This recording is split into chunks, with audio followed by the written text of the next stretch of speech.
Sejam bem-vindos e bem-vindas. Eu sou Cíntia Bruneta, conselheira do CNMP e presidente da Comissão de Defesa da Probidade Administrativa. Você está no Integridade em Foco. O podcast coloca a defesa da probidade, da ética em seu devido lugar, como um compromisso colaborativo de toda a sociedade. Lembrando que estamos no canal oficial do CNMP no YouTube e nas principais plataformas digitais. Este é o segundo episódio de uma série muito especial, que trata do papel dos jornalistas na defesa da integridade, da probidade, da ética, na sociedade e no sistema de justiça. O nosso convidado de hoje é o Felipe Recondo, do Jota, e que tem um especial foco para o sistema de justiça. Seja muito bem-vindo, Felipe. Obrigado, doutora Cíntia. Obrigado pelo convite. Podemos deixar o doutora, porque eu falei... Imagine, mas Felipe, obrigado pelo convite. Estou aqui à disposição. Falar de jornalismo sempre bom, um momento desafiador. E é meio repetitivo dizer que momento é desafiador, porque no jornalismo a gente sempre está enfrentando algum desafio, e especialmente em Brasília sempre tem algum escândalo para a gente cobrir, alguma coisa, alguma crise para a gente enfrentar. É animada, eu imagino. Super. E quem está aqui me ajudando é a Vivian Rodrigues, que é analista de comunicação social do CNMP e apresentadora do Panorama Entrevista, que é um programa de entrevistas aqui do Conselho. Seja bem-vinda e muito obrigada, Vivian. Eu que agradeço, doutora, é uma honra, e também agradeço a presença do Felipe. Obrigado, Vivian. Bem, Felipe, eu disse que eu ia começar com a pergunta de como você chegou onde você está hoje. Qual foi o seu caminho para que seu jornalismo chegasse nesse ponto? Porque você não é só um jornalista, né? Você é um historiador, um pesquisador, e você decidiu, ou decidiram por você, para você focar no sistema de justiça. Seus livros, eles conseguiram trazer uma compreensão de como as decisões são tomadas e de como o sistema de justiça funciona diferenciado. Bom, obrigado pela generosidade já de adjetivar assim a pesquisa. Eu parei na cobertura de judiciário realmente por acidente. Eu comecei a minha carreira cobrindo economia. Meu sonho era cobrir Ministério da Fazenda e Banco Central. Comecei a minha carreira assim. E depois, também por acidente, fui cobrir política. E me apaixonei pela cobertura de política, cobri o Senado Federal. E em determinado momento eu estava naquela troca de empregos, que é muito comum, né, no jornalismo. E me perguntaram o seguinte: você quer vir trabalhar no jornal Estado de São Paulo, mas para cobrir Supremo? Eu falei, mas eu nunca cobri isso, não tenho a menor ideia do que seja cobertura de Supremo, né? Estava acostumado a cobrir o parlamento, em que todo mundo fala muito, que o normal é a gente entrevistar e conversar com os senadores, os parlamentares, deputados, etc. E aí fui cobrir Supremo. E aí eu percebi que havia um espaço muito grande a ser explorado. E também peguei um momento de cobertura do judiciário, um momento do judiciário muito diferente, muito especial. Eu comecei a cobrir o judiciário, o Supremo, mais especificamente. Acho que a primeira vez que eu fui ao Supremo foi em 2002, mas mais detidamente 2005, 2006, 2007. É um momento de transformação Sim. do tribunal, né, a partir de 2003. E aí eu percebi que havia muita coisa a ser debatida. E quando eu fui começar a cobrir o Supremo, eu fui procurar bibliografia para estudar o tribunal. E o que me impressionou foi a parca biografia que nós tínhamos a respeito da história do STF, especialmente. E, portanto, me parecia haver um certo desconhecimento também dos jornais em relação ao tribunal.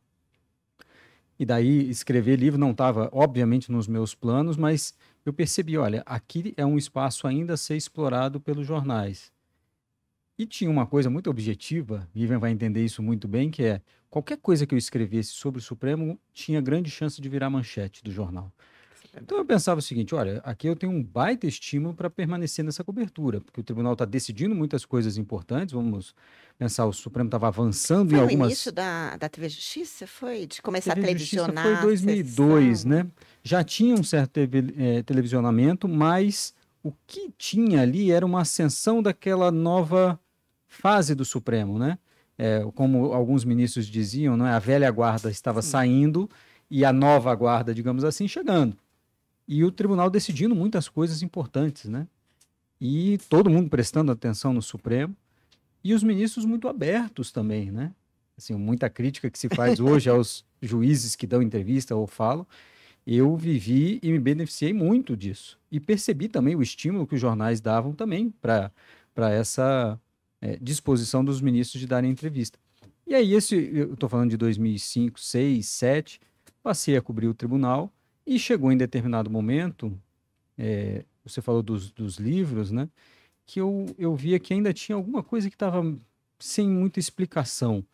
A gente conhece muito no Brasil, né? Tem uma tradição grande de cobertura de política e de economia muito forte. E a gente tinha uma tradição de cobertura de judiciário, especialmente no começo da República, mas ela foi se perdendo depois da ditadura, né? E aí eu achava que faltava um pouco de explicação. Eu sentia falta da Sim. explicação. E aí eu fui pesquisar e acabei escrevendo meio mais para sanar a minha curiosidade do que por qualquer outro motivo. E, de fato, acho que ainda temos um longo caminho pela frente para explicar como funciona o judiciário, não só o STF, mas o Ministério Público. A gente não tem no Brasil cobertura de Ministério Público. Para ser bem verdadeiro, não existe ninguém que cubra Ministério Público como instituição. Afora TRF, tribunais de Sim. justiça, então acho que ainda tem um caminho muito longo para a gente cobrir de forma adequada o judiciário brasileiro. É verdade, com todo respeito, a maior parte da imprensa tem dificuldade, até com jargões jurídicos, né? Do juiz dar parecer, deu parecer, enfim. Mas eu fico imaginando o seguinte, quando eu estava na universidade, quando perguntavam para qualquer aluno da UNB, onde eu estudei, o que eles queriam fazer depois que saíssem da universidade. Queriam cobrir cultura, queriam cobrir esporte, queriam cobrir Muito mais economia. divertido, né? Ninguém queria cobrir embargo de declaração, ação rescisória, reclamação. Ninguém quer cobrir isso. Então é muito difícil, de fato. Mas depois que a gente pega o jargão, depois que a gente entende como o sistema funciona, é fascinante. A cobertura é fascinante, muito desafiadora, talvez até muito mais do que cobrir política, porque política é muito mais aberta e as coisas à vista. Uhum. E no processo judicial é muito difícil, né? É muito difícil. Talvez por isso tem uma certa dificuldade ainda da imprensa. A imprensa sempre vai buscar o lado certo e errado. Nesse sentido, Felipe, você é um jornalista, mas também um autor que virou um especialista em contar a história do STF. Eu queria saber qual é a importância, né, o que o jornalismo contribui quando ele conta a história das instituições, não só fala sobre o papel das instituições, mas conta a história das instituições, e mais do que isso, conta a história das pessoas que constituem as instituições, que eu acho que é uma missão também que você tem tomado para você. Como que isso ajuda o jornalismo a explicar melhor e a despertar, talvez, um senso crítico nas pessoas, né, na audiência, no público? Eu acho interessante porque eu me lembrei agora de um esforço que o ministro Xavier de Albuquerque, na década de 80, fez ao convocar os diretores e donos dos jornais ao Supremo e pedir que cobrissem o Supremo. Imagina isso num cenário de hoje, né? Assim, o ministro do Supremo, o presidente do Supremo, pedindo para os jornais cobrirem. Era uma necessidade, talvez, de o tribunal se ver reconhecido pelo que fazia, pelas decisões que tomava, e reconhecido também na sua importância institucional.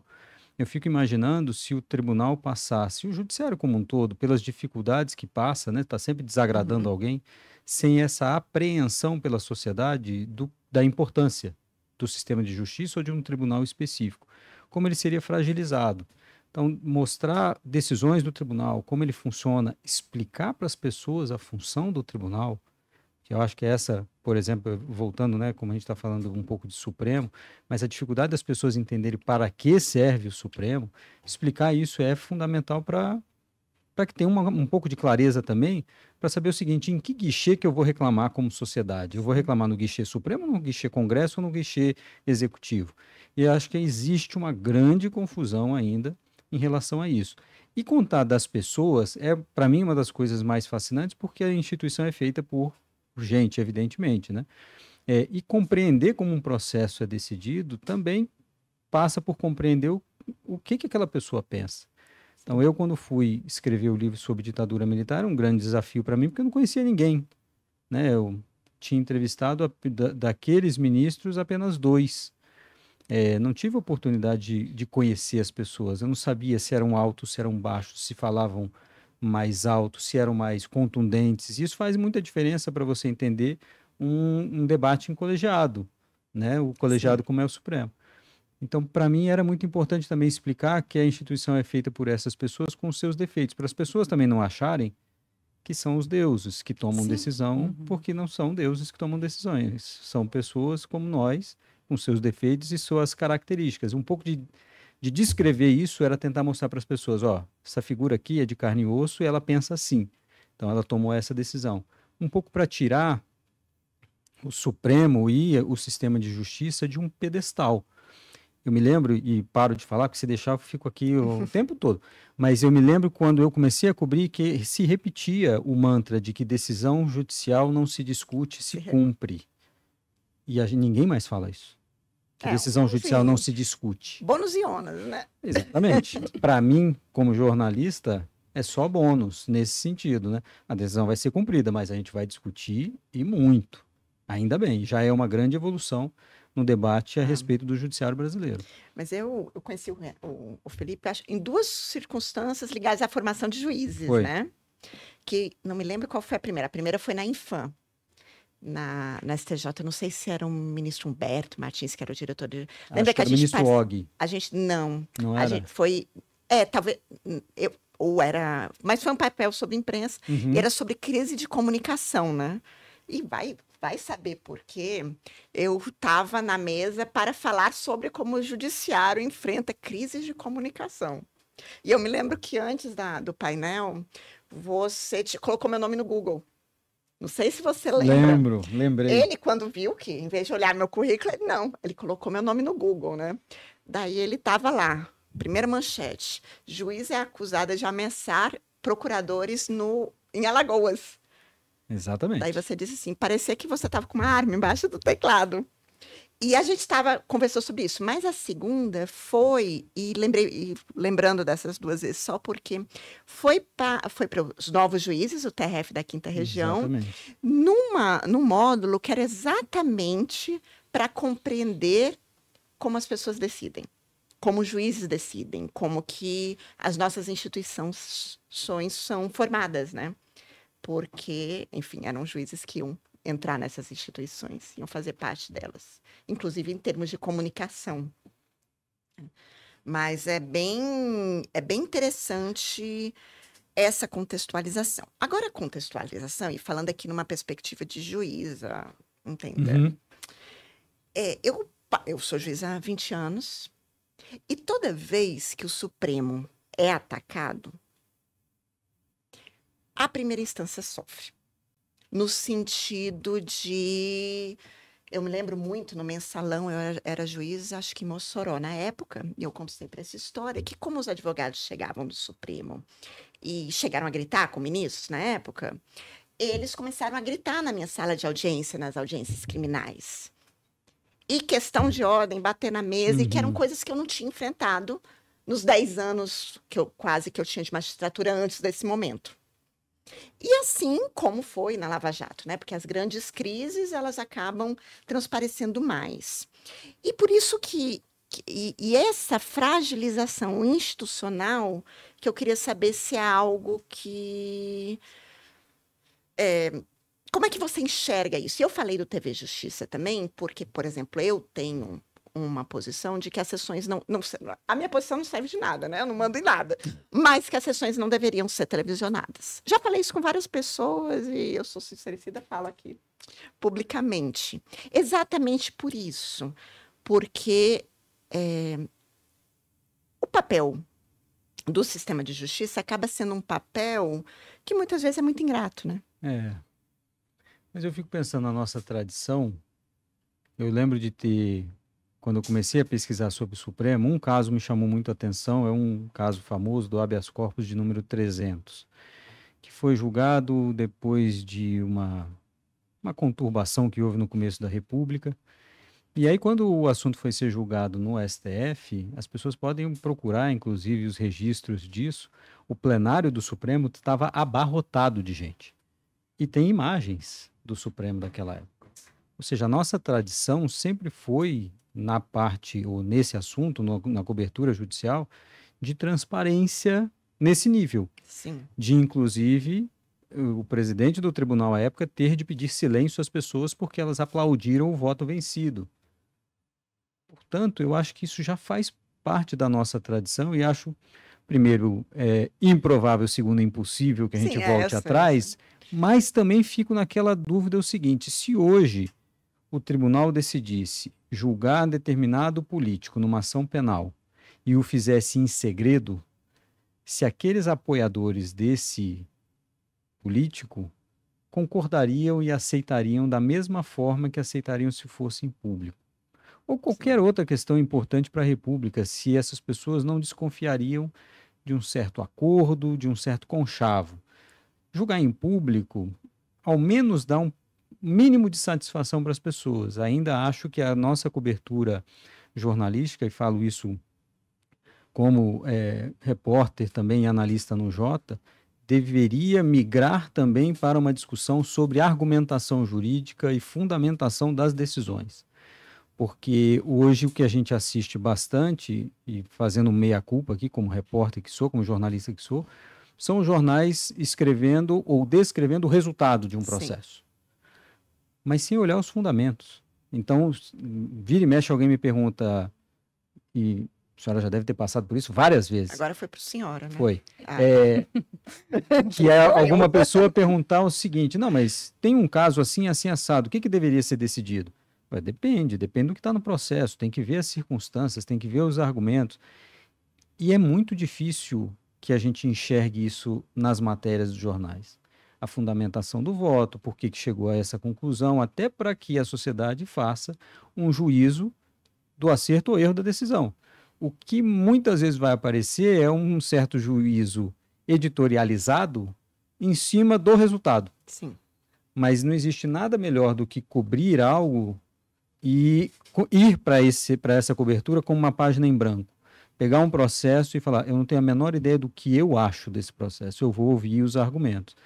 E esses argumentos em público são muito bons para as pessoas Sim. formarem seu juízo. O que a gente acha que tem que cobrar mais e mais dos julgadores eu quero ver os fundamentos e os bons argumentos em cima disso. Minha pergunta vem na esteira desse seu comentário. Você é um especialista na cobertura de judiciário. Eu queria que você falasse um pouco dos desafios, para além dessa questão dos jargões, das questões teóricas, de um jornalista que precisa fazer ali o papel de investigador e, por vezes, se ele se propõe a ser um analista, ou até de um julgador, dos julgadores, né, que são os atores do judiciário. Eu acredito que seja um grande desafio, né, fazer esse trabalho. Eu acho que o desafio principal... Hoje a gente talvez esteja vivendo um outro tipo de desafio, que é o excesso. Até por conta de plenário virtual, a gente tem uma avalanche de notícias no Poder Judiciário. E eu digo, a gente ainda não cobre. Estou falando de um site especializado. E isso vale, Sim. acho que para os meus companheiros do Conjuro e do Migalhas também. Ninguém cobre Ministério Público, ninguém cobre TRF da primeira região, da segunda, da terceira, da quarta, da quinta, da sexta, ninguém cobre processos esporádicos, ninguém cobre Ministério Público, nem estadual, nem federal.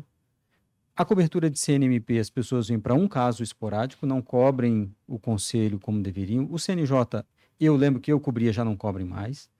Então, eu acho que ainda tem um déficit. O que muito do que eu estou vendo da cobertura as pessoas passaram a cobrir política no judiciário.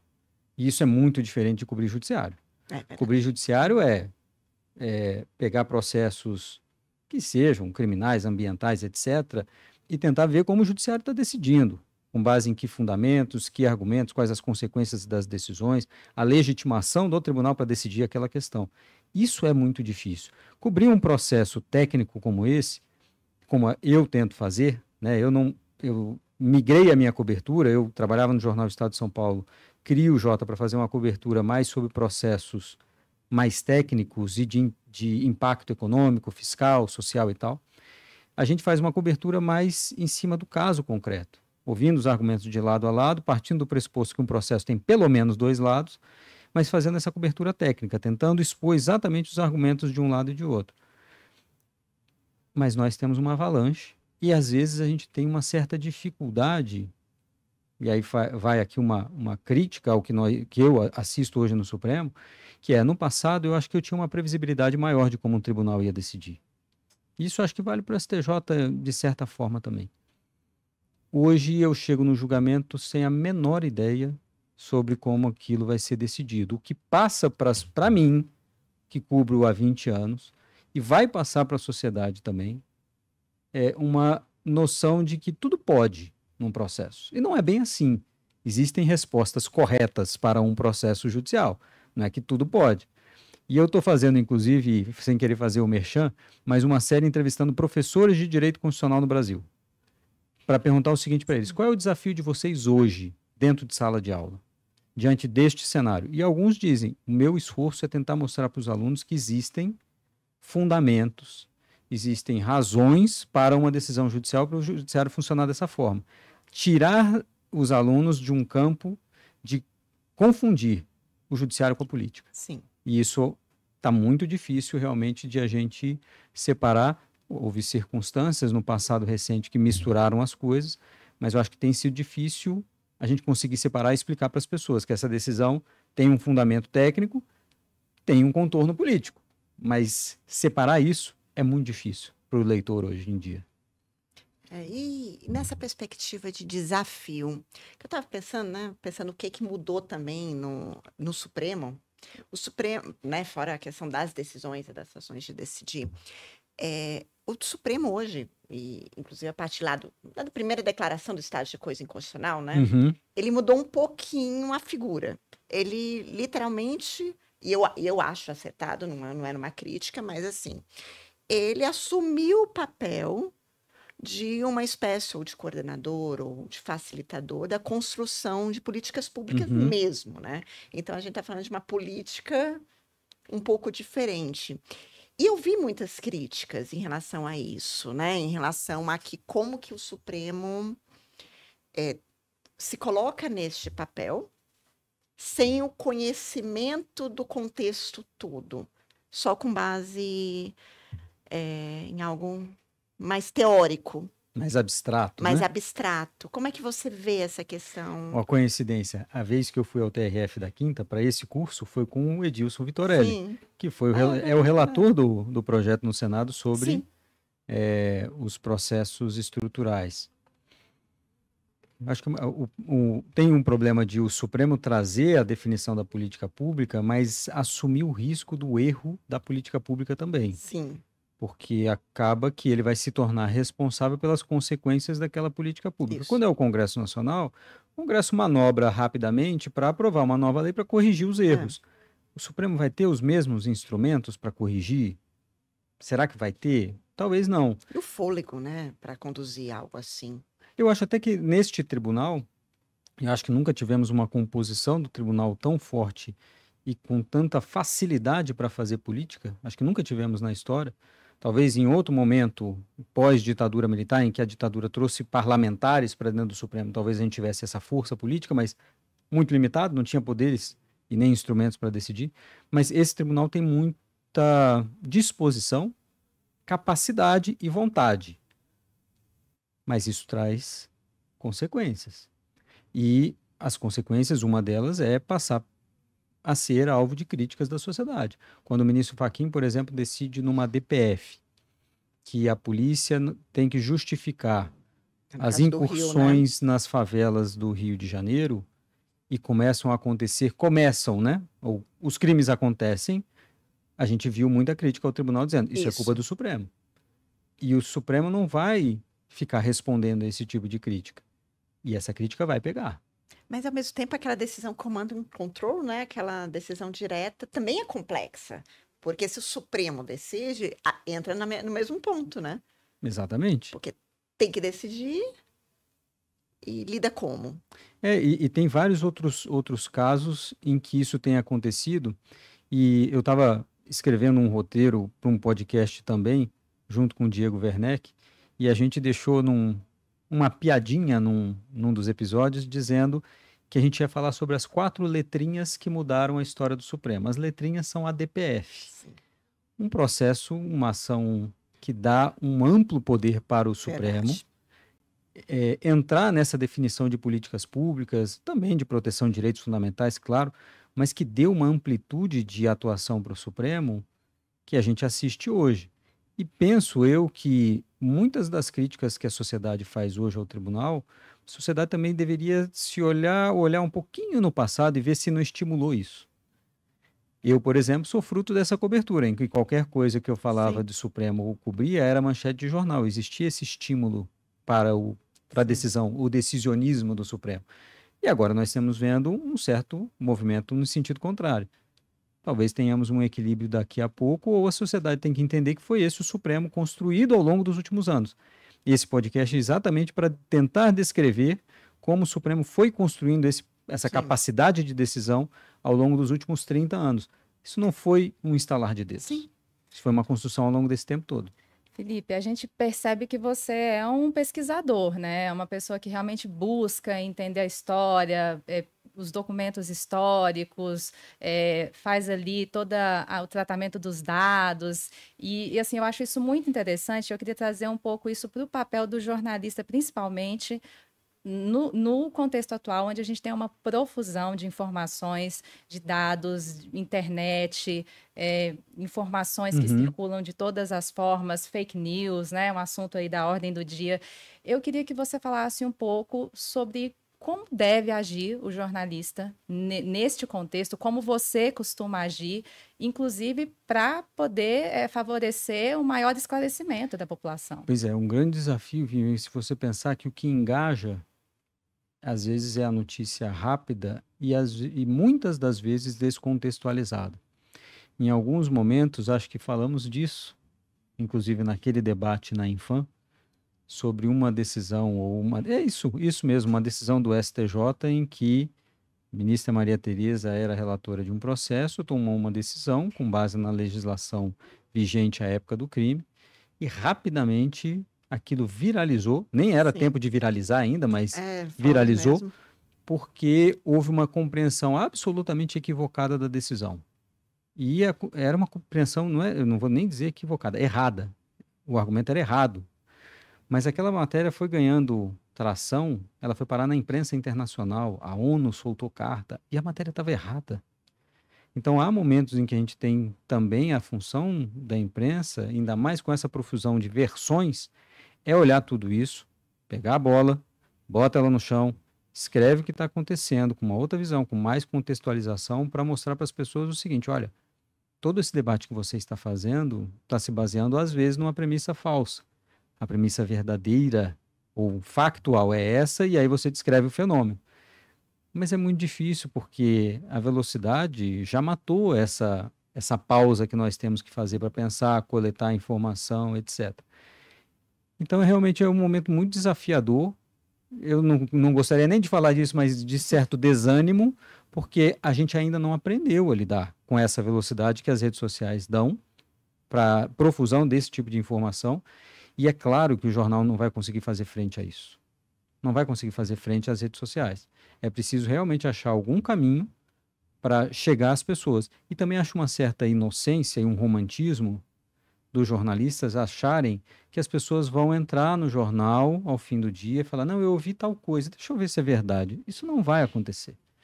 Vai acontecer cada vez menos. Cíntia, você falou aqui que eu dei um Google no seu nome. O dar um Google vai ficar velho.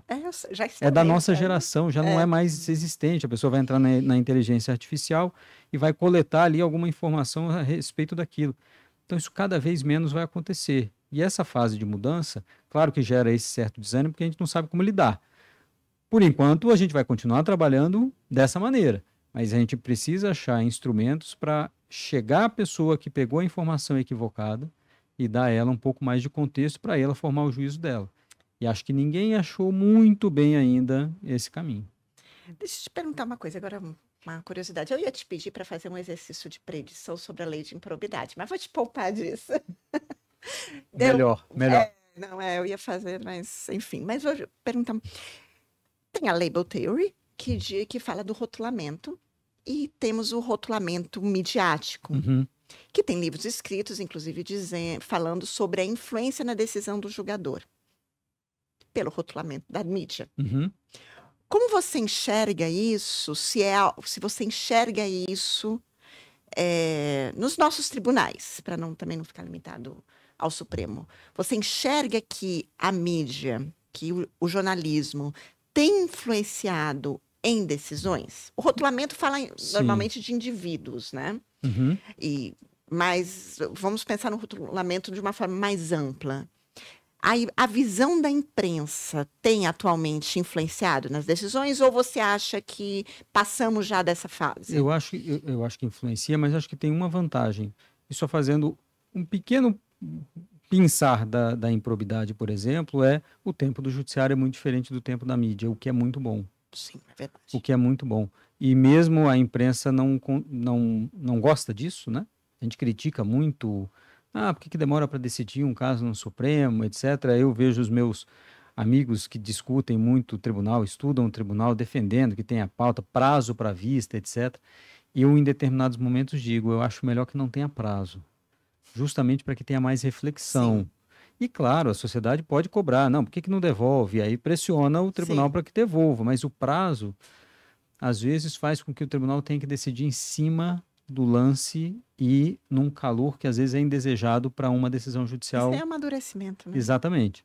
E acho que a imprensa, e acho normal, assim, é um pouco do ethos da imprensa cobrar agilidade, pressionar por decisão e às vezes tomar lado.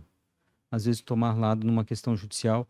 E nunca é simples tomar um lado numa decisão judicial porque os fundamentos são tão complexos. Eu me lembro, minha mulher trabalhava no Supremo, e eu lembro que uma vez eu perguntei para ela, de curiosidade, olha, tem um caso aqui de alguém num processo criminal, cometeu um crime assim, assim, assado. Que tipo de crime é esse, né? É culposo, doloso, etc. E qual pena? E a resposta sempre de alguém do direito depende. E a imprensa não sabe lidar muito bem com o depende. E nessa tentativa de ter uma resposta muito fácil e rápida para os problemas, acaba existindo isso. Uma tentação a rotular, a tomar partido de determinada coisa, de olhar determinado processo por um enfoque muito específico e perder a noção do todo, perder a complexidade do problema.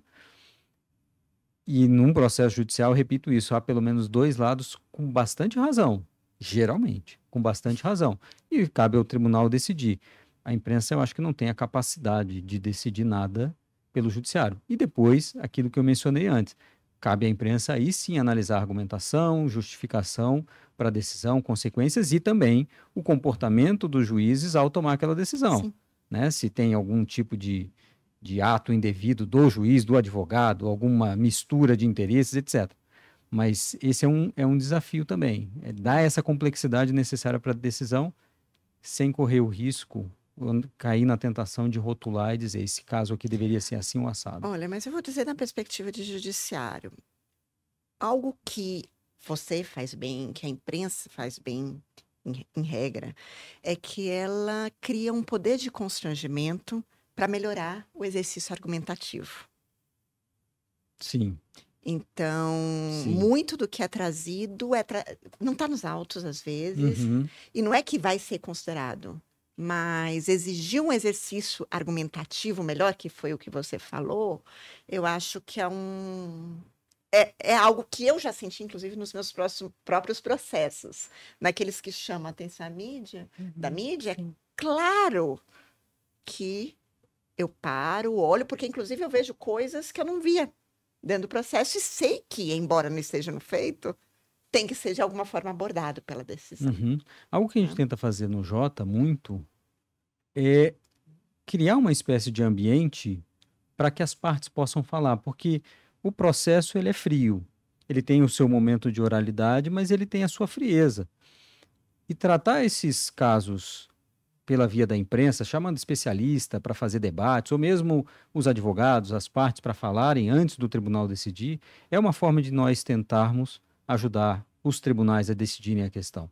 Então a gente pega um processo complexo, fizemos isso em alguns casos recentes do Supremo Tribunal Federal e do STJ também, colocamos especialistas de lado a lado para falarem, nós entrevistamos, oralizamos isso, e em determinados casos, avisei, por exemplo, um ministro do Supremo, que era o relator da causa, dizendo, olha, vou fazer um debate aqui, ministro, sobre um assunto que está sob sua relatoria. Ele falou, pergunte tal coisa para mim, por favor. Porque, claro, que o processo pode ter, mas ele tem dúvidas. E, às vezes, cabe a gente também ajudar o tribunal a decidir melhor. E acho que essa função a imprensa tenta fazer. genuinamente. Se consegue ou não, aí são problemas de rotina produtiva, tem muito trabalho, muito processo também e certa incompreensão. Mas essa é uma obrigação nossa e que a gente tem que levar sempre muito a sério. Parabéns pelo seu trabalho. E muito obrigada pela sua presença aqui no podcast. Muito obrigado. E você que nos ouve pode e deve participar do Integridade em Foco, indicando convidados, sugerindo perguntas e indicando temas também. Lembrando que estamos no canal oficial do CNMP no YouTube e nas principais plataformas digitais. A nossa próxima convidada, que vai encerrar essa série tão especial, é a jornalista Malu Gaspar. E eu te vejo lá.